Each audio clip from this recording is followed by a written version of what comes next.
تصور کریں آپ ایک سرنگ کے ذریعے 1 گھنٹے سے بھی کم وقت میں لندن سے نیو یارک پہنچ سکتے ہیں. یعنی آپ لندن سے ٹرین میں بیٹھے اور جھٹ پٹ نیو یارک پہنچ جائے. لندن اور نیو یارک کے درمیان فاصلہ 5470 کلومیٹر بنتا ہے اور یہ مسافت صرف 54 منٹ میں طے کرنے کا تصور پیش کیا گیا ہے. یہ تصور واقعی حیران کن ہے اور سائنس فکشن کہانی کی طرح دلچسپ بھی ہے.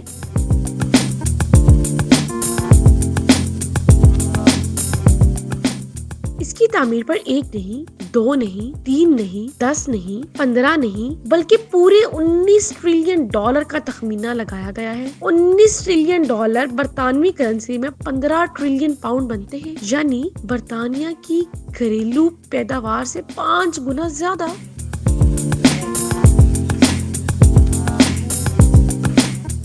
ایلون مسک نے اس تصور میں اور بھی زیادہ دلچسپی پیدا کر دی ہے کہ ان کی ٹنل کھودنے والی کمپنی دی بورنگ اس لاگت کو 1000 گنا کم کر سکتی ہے. اگرچہ یہ منصوبہ دور کی کوڑی لانے کے مترادف ہے، لیکن حیران کن بات یہ ہے کہ سرنگ کی تعمیر کے لیے درکار ٹیکنالوجی پر کسی حد تک کام جاری ہے. ویکیوم ٹیوب اور مقناطیسی طور پر چلنے والی ٹرین 4800 کلومیٹر فی گھنٹہ کی رفتار سے دوڑے گی.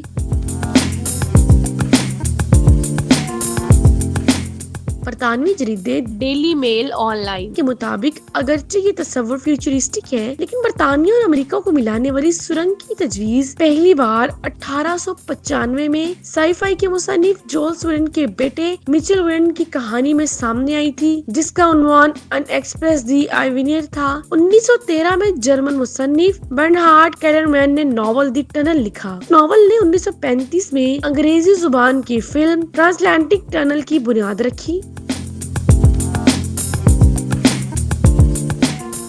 حال ہی میں انجینئر رابرٹ ایچ، جن کے سر پہلا مائع ایندھن والا راکٹ ایجاد کرنے کا سہرا سجتا ہے، انہوں نے 1900 کی دہائی کے اوائل میں سرنگ کی ڈیزائن کے لیے 2 پیٹنٹ جاری کیے تھے. تاہم حال ہی میں 2 ٹیکنالوجی کے امتزاج نے ٹرانس اٹلانٹک ٹنل کو حقیقت کے قریب کر دیا ہے. پہلی مقناطیسی لیویٹیشن ٹرین کے لیے طاقتور برقی مقناطیس کا استعمال کیا جائے گا. یہ ٹیکنالوجی نہ صرف حقیقت کے قریب تر ہے بلکہ جاپان، جرمنی اور چین جیسے ممالک میں وسیع پیمانے پر استعمال ہوتی ہے.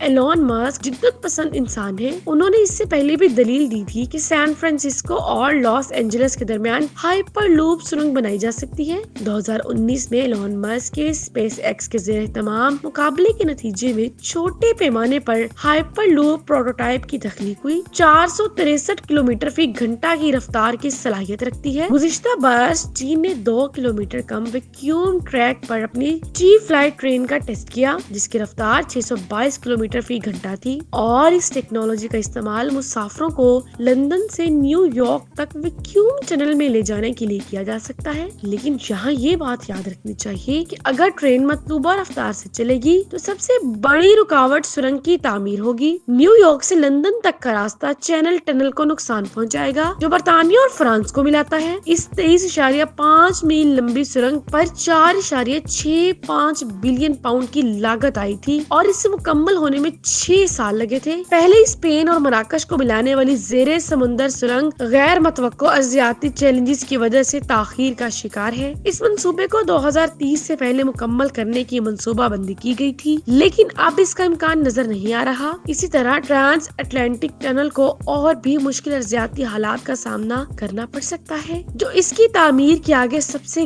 گہرا شگاف ہے.